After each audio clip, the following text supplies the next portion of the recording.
부자들은 공공장소에서 돈 이야기하는 걸 좋아하지 않습니다. 그리고 돈에 대해 불평하지도 않아요.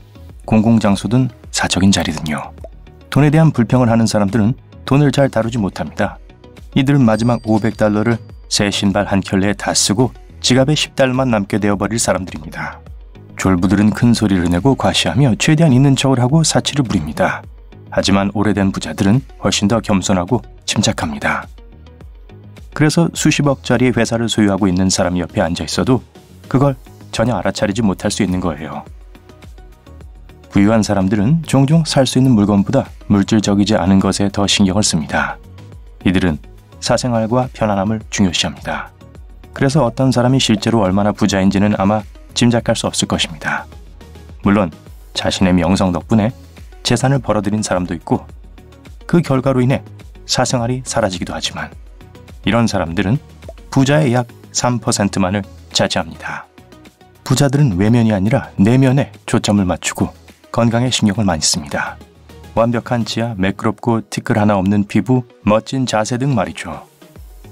귀한 보석으로 장식한 치아는 이들의 흥미를 끌지 못할 거예요. 대신 이들은 눈에 쏙 들어오는 하얗고 반짝이는 치아를 갖고 싶어 하죠. 또한 이들은 손톱에도 신경을 많이 쓰기 때문에 아마 길고 관리하지 않은 손톱을 가진 부자 여성은 절대 볼 수 없을 겁니다. 이들은 중성적인 색에 완벽하게 다듬어지고 매끄러운 손톱을 선호하죠. 부자가 결코 하지 않을 또 다른 것은 돈을 절약하기 위해 시간을 쓰는 것입니다. 부자들은 시간이 가장 귀중한 자원이라는 것을 알고 있습니다. 따라서 푼돈을 팔아 시간을 쓰지 않아요. 가난한 사람들은 스스로 할 수 있는 것에 절대 돈을 지불하지 않습니다. 자동차 수리, 손톱 손질, 심지어 머리 자르기 등 다른 사람의 도움 없이 할 수 있는 일인지 2번씩 고민합니다. 진정한 부자들은 이에 대해 생각조차 하지 않습니다. 기억하세요. 부자는 항상 돈보다 시간을 더 소중하게 여깁니다. 성숙한 부자들의 옷에서 결코 유명 브랜드 라벨을 볼 수는 없을 겁니다. 요즘 명품 브랜드들은 종종 과시하는 것이 우선인 젊은 세대에 초점을 맞추고 있어요. 젊은 사람들이 새로운 디자이너 가방을 살 돈을 모으려면 반년 동안 점심값을 저축해야겠지만요. 특히 정말 비싼 물건을 살 때 자신의 예산 밖 물건을 사는 것은 최선의 선택이 아닙니다. 대출과 신용카드는 부당한 이자율로 여러분의 돈을 모두 잡아먹을 거예요. 집세를 낼 필요가 없으니 자신의 집을 사는 것이 더 저렴하다고 생각할 수도 있지만 사실은 그 반대입니다. 그래서 많은 부자들은 사지 않고 빌리는 것을 선호합니다. 아마 신발은 부자의 의류 중 가장 비싼 물건일 거예요. 부자들은 편안함을 위해 좋은 액세서리에 투자하는 것이 중요하다고 생각합니다. 또한 액세서리는 어떤 것이든 완전히 다른 룩으로 보이게 만들어줄 수 있죠. 어쨌든 부자들은 항상 자리에 적절하게 옷을 입습니다. 자랑하고 싶은 모든 옷을 과하게 걸치지 않죠. 운동을 한다면 운동하기 좋은 옷을 입고요. 공식적인 자리라면 패션을 완성하기 위해 주저하지 않고 멋진 보석을 착용합니다. 하지만 그 반대의 경우는 결코 없어요. 비싼 옷으로 인해 이들의 지위가 어떻게든 보여질 수 있기 때문입니다. 부유한 사람들은 외식할 때 거의 가격을 보지 않습니다. 게다가 메뉴도 거의 안 보죠. 보통 웨이터에게 특별 메뉴에 대해 물어보거나 자신이 원하는 것을 주문합니다. 이 규칙은 거의 모든 쇼핑에 적용되기도 합니다. 우리가 어떤 것을 살 수 있는지 없는지를 알아내는 건 쉬워요. 살 수 있는지 그 고민이 멈춘다면 그 물건은 살 수 없는 것일 확률이 높죠. 일단 자동차와 건물이 새 티셔츠처럼 저렴하게 보인다면 이는 여러분이 부자가 되었다는 뜻입니다. 세상에는 금속으로 만들어진 신용카드도 있습니다. 이런 카드를 본다면 그 카드의 주인은 분명 부자일 거예요. 카드의 주인이 은행에서 어떤 종류의 고객인지는 다양한 색깔로 알 수 있습니다. 금속으로 된 카드의 연회비는 $500에서 시작해서 $5,000에 이를 수 있습니다. 색깔도 중요하지만 연회비는 아주 명백하죠. 부자가 되고 싶을 뿐만 아니라 부유해 보이고 싶은 사람들은 돈 습관을 재고해봐야 할 겁니다. 만약 아무거나 할인을 받으려고 쿠폰을 모아둔다면 그러지 않는 게 좋을 거예요. 계획했던 것보다 훨씬 더 많은 비용을 지출하게 될 위험이 있거든요.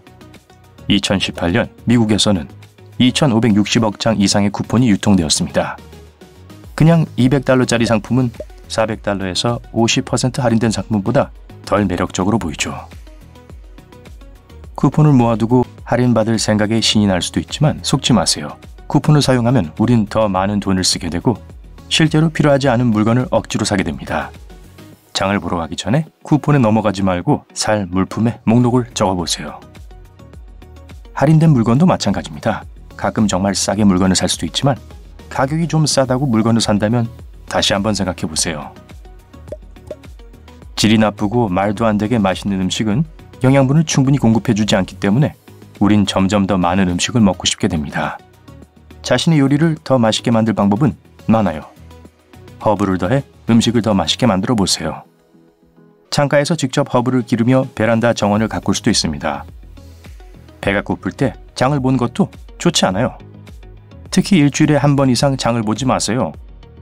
배가 고프면 식료품을 점점 더 많이 사게 되고 때때로는 평소에 먹지 않는 것들을 사고 싶은 유혹에 넘어갈 수도 있습니다. 돈을 절약하기 위한 팁도 좋지만 절대로 해서는 안 되는 것도 있어요. 복권은 여러분을 부자로 만들어주지 않을 거예요. 복권으로 인해 생길 수 있는 유일한 일은 여러분의 돈이 빠르게 타버리는 것뿐입니다. 백만장자는 그냥 복권을 몇 장 사려고 편의점에 들리지 않습니다. 여러분이 투자한 $2는 잃게 될 가능성이 높아요. 그렇게 많은 돈은 아닌 것 같지만 정기적으로 복권을 사면 큰 비용이 될 수 있어요. 계산해보세요. 일주일에 한 번 2장의 복권을 산다면 1년에 약 $200를 쓸 것입니다. 이 돈을 교육, 스포츠, 취미 또는 다른 장기 프로젝트에 쓸 수 있을 거예요. 다른 빨리 부자 되기 계획도 모두 소용이 없습니다. 이런 계획으로 진짜 부자가 된 유일한 사람들은 그 계획을 만든 사람들 뿐이에요.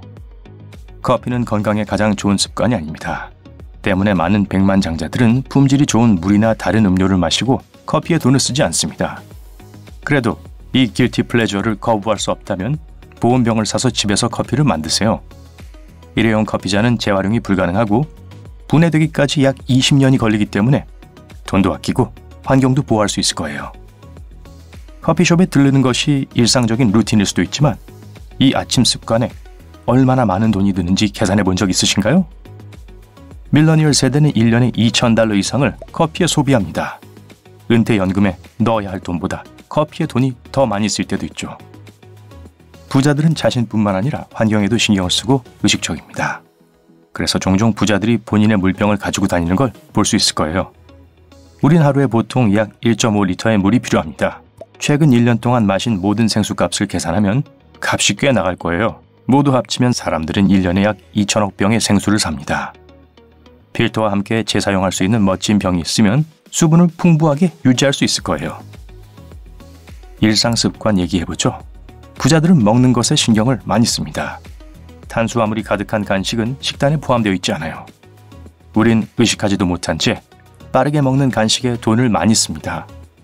예를 들어 주유소에서 산 간단한 간식은 비싸지 않을 수 있지만 계속해서 이렇게 간식을 산다면 결국엔 꽤 많은 돈이 될 겁니다.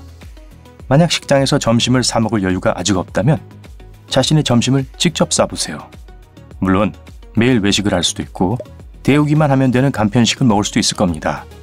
하지만 도시락통에 담은 집에서 만든 요리는 더 저렴할 거예요.